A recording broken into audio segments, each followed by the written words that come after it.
What a joy it is to be able to read poetry again. See how strong I'm growing, Elinor.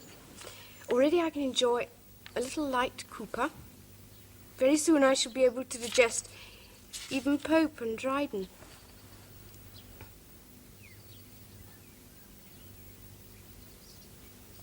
Marianne, now that you are so much stronger, I feel I should tell you something. Whilst you were at the height of your fever, I received a visit from... From him? Yes.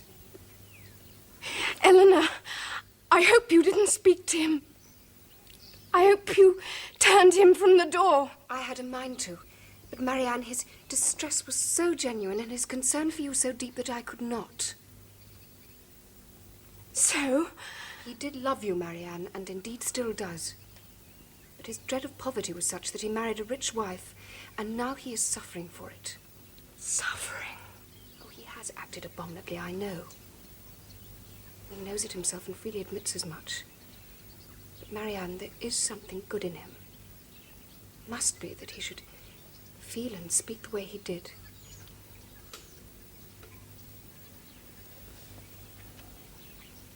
I'm sorry I should not have told you.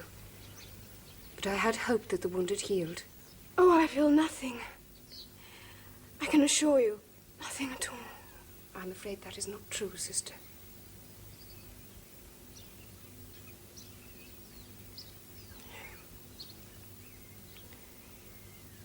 But I intend to put behind me all the foolish affections of the heart. It's my resolve that nobody shall ever hurt me again. From now on, I shall devote my life entirely to the pursuits of the mind.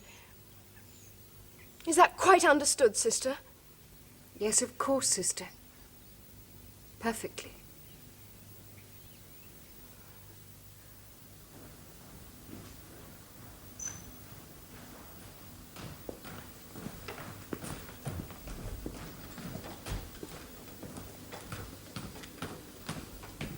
May I be permitted to ask after the invalid this morning, madam? I trust she passed a good night. Oh, yes, she's gaining strength daily, Colonel. She needs but a little fresh air and congenial company to be quite herself again. You think so, ma'am? You really think so? I'm delighted to hear it. But visit her and see for yourself. Why not? And me, ma'am? Yes, why not? But I hardly feel she'd be likely to welcome a visit from someone of my age. Of course she would. You're too modest. She's just pining for a little intelligent conversation. Oh, but madam, I feel... Give her just a few moments. Oh, she'll be so pleased. Very well, ma'am. He's a thoroughly estimable man, I grant you. But, Mamma, what can we possibly talk about? Apart from thanking him for bringing you here. His interests and mine are totally unalike in every particular. Nonsense, my love. The Colonel is much better informed than you think. He's just shy, that's all. I know just what'll happen. He'll sit there, looking so wretched that I shall have to exhaust myself in my efforts to keep the conversation going, simply out of pity for him. There. Are you quite comfortable? Oh, very well, Mamma. If you insist. May I have my mirror, please? A mirror, my love? Of course. Oh, gracious heavens, what a sight. You look very well, my dear. A little pale, that's all. That colour suits you. Please don't leave us together too long, Mamma. That's all I beg. Very well, if you don't wish it. Ah. Promise. Ah, Colonel, come in, come in. You're her first visitor. I feel myself greatly honoured, ma'am. You don't think it'll be too much? No, assuredly not. It'll do her good. I promise I'll not stay long enough to fatigue her. Marianne? Colonel Brandon. Colonel Brandon, I must thank you for your great kindness in going to fetch my mother when you did. I'm sure we all feel greatly indebted to you, don't we, Mamma? Please, Miss Marianne. Yes, of course, we do indeed. Well, now, I have some sewing to do downstairs. So I'll leave you two to have your little talk together, shall I? Oh, please, ma'am, don't let me drive you away. Oh, no, please, Mamma. I'm sure poor Colonel Brandon cannot possibly wish to remain indoors on such a fine day. Oh, indeed, it'll be no great hardship, I can assure you. Goodbye, then. Goodbye, ma'am. Bye, Mamma.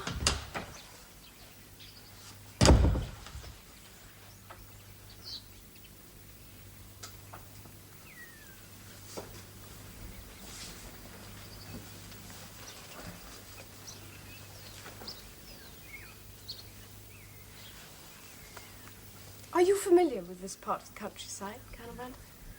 Oh, yes, yes. Tolerably.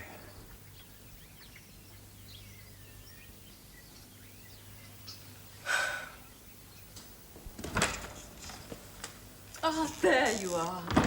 At last we are alone, my love. I've scarcely had the opportunity to say a word to you since I came. Oh, Elinor, I'm so happy. I know he loves her.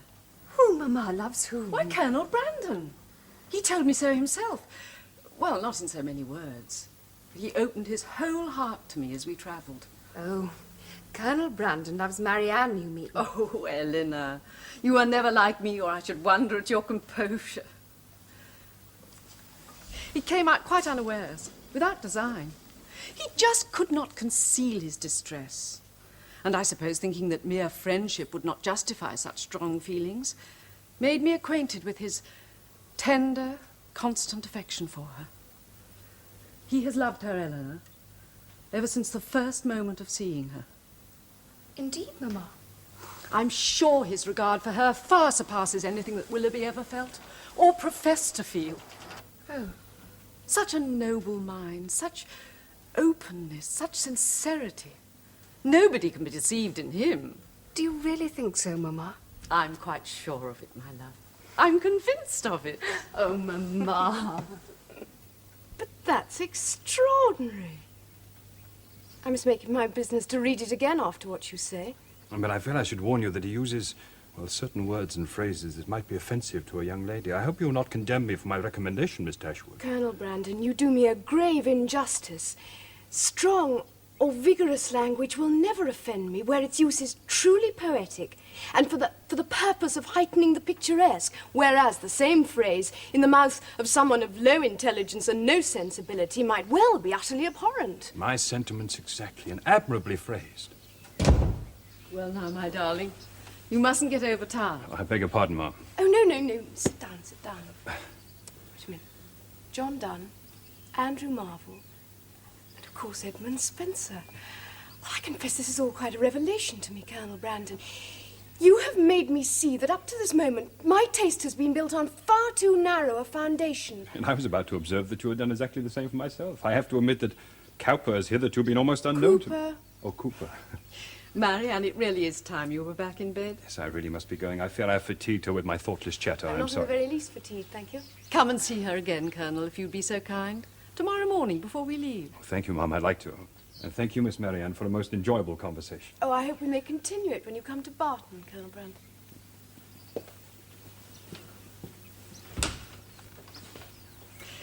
Come along now. Back to bed. You've been up and about quite long enough.